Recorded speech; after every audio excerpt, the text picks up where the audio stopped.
रंगों का पर्व होली, जिसका हमें साल भर इंतजार रहता है। फागुन का महीना आते ही बहने वाली बयार होली का पैगाम लेकर आती है। इधर उधर बिखरे रंगों से भरे टेसू के फूल, धीरे धीरे नए नए कोमल पत्तों का वृक्षों पर आगमन और हल्की सी गर्मी का एहसास, ये सब दस्तक देते हैं होली के आने की। और वाकई में मन आनंदित होता है, प्रफुल्लित होता है फागुन के इस महीने में। महान कवि नीरज ने तो अपनी इन पंक्तियों में इतना सुंदर वर्णन किया है कि जैसे लगने लगता है कि होली आ गई है। करे जब पांव खुद नर्तन, समझ लेना कि होली है। हिलोरे ले रहा हो मन, समझ लेना कि होली है।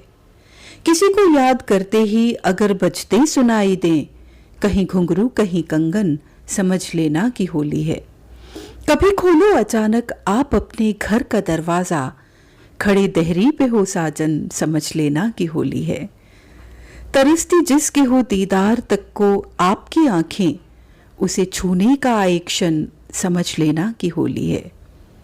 हमारी जिंदगी यूं तो है एक कांटों भरा जंगल, अगर लगने लगे मधुबन, समझ लेना कि होली है। बुलाई जब तुझे वो गीत गाकर ताल पे ढपली की, जिसे माना कि ये दुश्मन, समझ लेना कि होली है।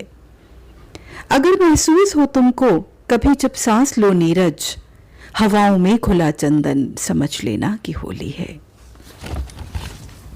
वाकई इतने खूबसूरत अल्फाज और वास्तविकता का वर्णन महान कवि नीरज से अच्छा कोई और कर ही नहीं सकता था। अब ये बताइए, होलिका जिसको वरदान प्राप्त था कि वो आग में नहीं जल सकती, तो ऐसा क्या हुआ जो होलिका को अग्नि ने अपनी आगोश में ले लिया? तो हुआ यूं, प्राचीन काल में एक हिरण्यकश्यप नाम का राजा था। वो काफी बलशाली असुर था। उसको अपनी शक्तियों का बहुत गुमान था। उसका ये अभिमान इस कदर बढ़ गया कि उसने संपूर्ण प्रजा को उसे भगवान मानने का आदेश दे डाला। लेकिन उसका बेटा प्रहलाद नारायण का परम भक्त था। वो हर समय श्री हरि का नाम जपता रहता था। हिरण्यकश्यप को इससे काफी समस्या थी। कई बार उसे खुद समझाया तो कई बार अपनी सभा के मंत्रिमंडल को भेजा।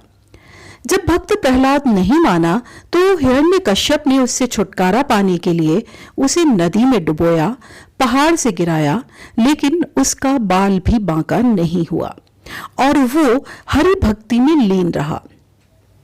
पिता के बहुत समझाने के बाद भी जब पुत्र ने श्री विष्णु की पूजा करनी बंद नहीं की तो हिरण्यकश्यप ने अपने पुत्र को दंड देने के लिए दूसरी युक्ति निकाली। हिरण्यकश्यप ने अपनी बहन होलिका को बुलवाया। होलिका अग्निदेव की उपासक थी। अग्नि से इन्हें वरदान में ऐसा वस्त्र मिला था जिसे धारण करने के बाद अग्नि उन्हें जला नहीं सकती थी। बस इसी बात के चलते हिरण्यकश्यप ने उन्हें ये आदेश दिया कि वो उसके पुत्र प्रहलाद यानी कि होलिका के भतीजे को लेकर हवन कुंड में बैठे। भाई के इस आदेश का पालन करने के लिए वो प्रहलाद को लेकर अग्नि कुंड में बैठ गई। इसके बाद ईश्वर की कृपा से इतनी तेज हवा चली कि वो वस्त्र होलिका के शरीर से उड़कर भक्त प्रहलाद के शरीर पर गिर गया। इससे भक्त प्रहलाद तो बच गए, लेकिन होलिका जलकर भस्म हो गई। ये देख हिरण्यकश्यप अपने पुत्र से और अधिक नाराज हुए। हिरण्यकश्यप को वरदान था कि वो न दिन में मर सकता है और न रात में, न जमीन पर मर सकता है और न आकाश में या पाताल में, न मनुष्य उसे मार सकता है और न जानवर या पशु पक्षी। इसलिए भगवान उसे मारने का समय संध्या चुना और आधा शरीर सिंह का और आधा मनुष्य का नरसिंह अवतार हिरण्यकश्यप को मारने के लिए भगवान विष्णु ने नरसिंह अवतार में खंबे से निकलकर गोधूली समय में दरवाजे की चौखट पर बैठकर अत्याचारी हिरण्यकश्यप को मार डाला। तभी से होली का त्योहार मनाया जाने लगा।